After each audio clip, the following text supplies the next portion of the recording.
guys, Gannon here, back with another Star Trek Discovery review. Now, if you remember in the last episode, Star Trek Discovery Season 3, Episode 9, Terra Firma, Part 1, we officially learn that Emperor Georgiou was dying because she not only traveled long distances through time, but also traveled long distances from a different dimension. So her molecules were all out of whack and really unstable to the point where it was getting fatal. They travel to this planet somewhere around the Gamma Quadrant where they meet this guy named Carl, who's an entity that was egging Georgiou to walk through this doorway in order to help herself. She was transported to the Terran universe where she was given the option to do things differently with the now deceased Terran Michael Burnham. Now, there were a handful of theories as to what Carl actually was, including Q and the Guardian of Forever portal. In this new episode, episode 10,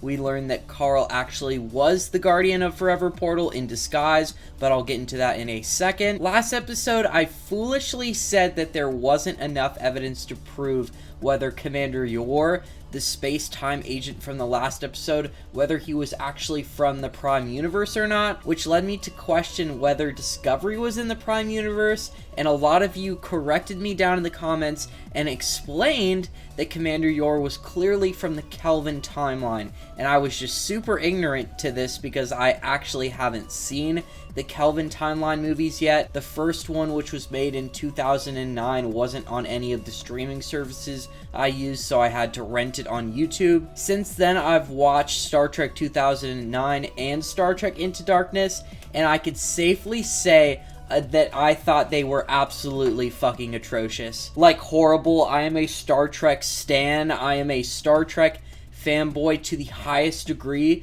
so usually I'm slightly biased, and whenever I'm watching any form of Star Trek content, I actually want to like it, and I want it to be good. And I've yet to see the third Star Trek movie, Star Trek Beyond, but I could definitely say the two movies I watched were absolutely freaking terrible. No semblance of Star Trek anywhere, really. The acting was horrible and cringy, and the storylines were not interesting, and I actually just thought those movies were just absolute dog shit. I'm actually going to make a video talking about how much I really didn't like the Kelvin timeline movies and everything that's horribly wrong with them. So with all that out of the way, I apologize for that little mix-up in the last review. That was just me being ignorant. Thankfully, people who were correcting me down in the comments were really nice and supportive about it, so thank you again. Now let's get into the review. Last week I said it was an interesting decision for them to return to the Mirror Universe and for them to use 2 of the remaining 5 episodes to show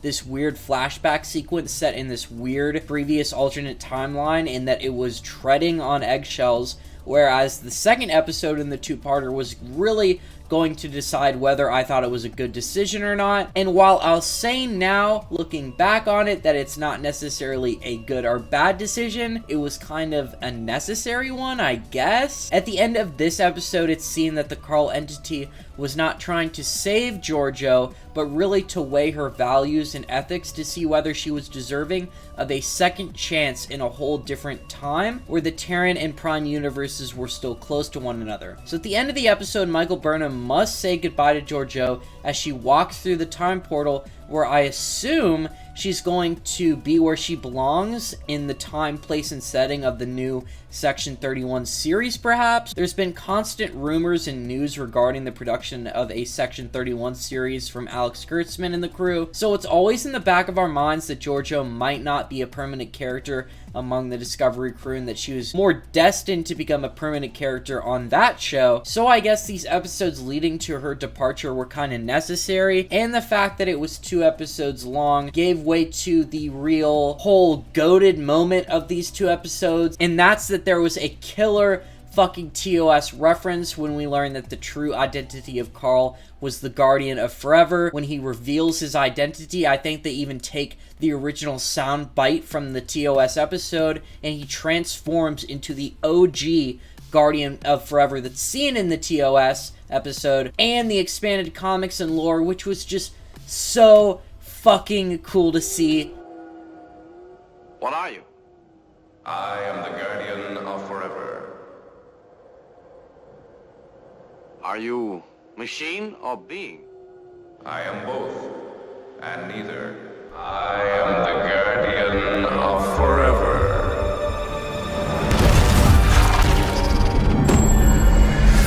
Regardless of any of the real content in these last 2 episodes, I just gotta give them mad props for doing something like that. It was so cool. They even had a decent explanation for why the Guardian was residing on a planet around the Gamma Quadrant and not on the undesignated Time planet that's somewhere in the Beta Quadrant where Kirk and crew originally found it in the original series. And that's because there was like the whole time war going on, and that people were actually utilizing the Guardian of Forever as a cheap way to manipulate time and actually kill people and like commit genocide and all that shit that they were doing during the temporal Cold War. That was really cool to hear. I was convinced after last episode that Carl was actually directly linked to the Guardian of Forever when I had learned that the Star Dispatch newspaper he was holding to show Georgiou her potential fate was actually the same Star Dispatch newspaper from the original series episode, The City on the Edge of Forever. The City on the Edge of Forever may be in my top 3 favorite TOS episodes, so you already know your boy was absolutely geeked to see that, and I thought it was a total dub for the 2-parter. If you also remember last review, I was talking about how 2 episodes of the Terran Universe Flashback Zone may have been unwise from a storytelling and production standpoint because they're kind of underusing the setting of the 32nd century, but I read in a recent Star Trek movie article about the mysterious glasses character Kovich that he's confirmed to show up in later seasons of Star Trek Discovery, meaning Star Trek Discovery will probably definitely continue to take place in the 32nd century, meaning we will have more opportunity to see it in later seasons, and that season 3 will most likely just seriously be completely centered around the origin and explanation for how the burn occurred and who or what actually made it happen. Now, I gotta say though, nothing really that cool happened while Georgiou was in the Terran Mirror universe. She just tried really hard to alter the timeline and to actually refrain from having to kill her Terran Michael Burnham, but like I predicted in the last review, that attempt ultimately failed. No amount of manipulation or torture could change the fact that Terran Michael resented her and that she was ultimately a traitor. I really was hoping that they would pull like a wow factor cameo and have Jason Isaacs reprise his role as Terran Lorca for maybe even like 5 minutes at the end of the whole Terran flashback timeline thing. I know that's a lot to ask. Jason Isaacs is probably pretty expensive to bring back for a single episode, but it just would have been so cool. I don't know about you guys, but I loved Season 1 Lorca and would love to see him again, and I'm also in the boat of people who think that Prime Lorca should definitely make an appearance and an impression in the show in a later season or something, or just making an impact on the Star Trek timeline in general. But yeah, nothing cool happened in the Mirror universe. They did have some really awesome redesigned costumes. Gersha Phillips always does a great job with the costume designs. We learned from Georgiou in this episode, I'm pretty sure that she did mention she did have a son long ago, which was implied previously when she was having her repressed memory seizures. At the end of the episode, Book actually shows some of his resourcefulness when he utilizes tech and techniques from the Emerald Chain to locate and extract information from the Kelpian ship. When they brief Admiral Vance on this, he's kind of skeptical, and they have a little bit of a passive-aggressive back and forth, but that's really about it. We say goodbye to Emperor Georgiou in this episode, and let me tell you, she will be dearly missed. She was and will always be a really good character in this show, and that's also something I would have liked to see in this episode. Just a mere snapshot or small scene showing us where she ended up or where she's going. Maybe even a small teaser for the upcoming Section 31 series would have been sensational and just icing on top of the cake, and probably would also just add in some depth and connection and just make the Section 31 show even better if it is happening, to have a little scene or snapshot of it, or maybe even just like a little crossover in this episode. That would have been really cool. So in conclusion, everyone, the Kelvin timeline movies were fucking trash. Terra Firma Part 1 and 2 were totally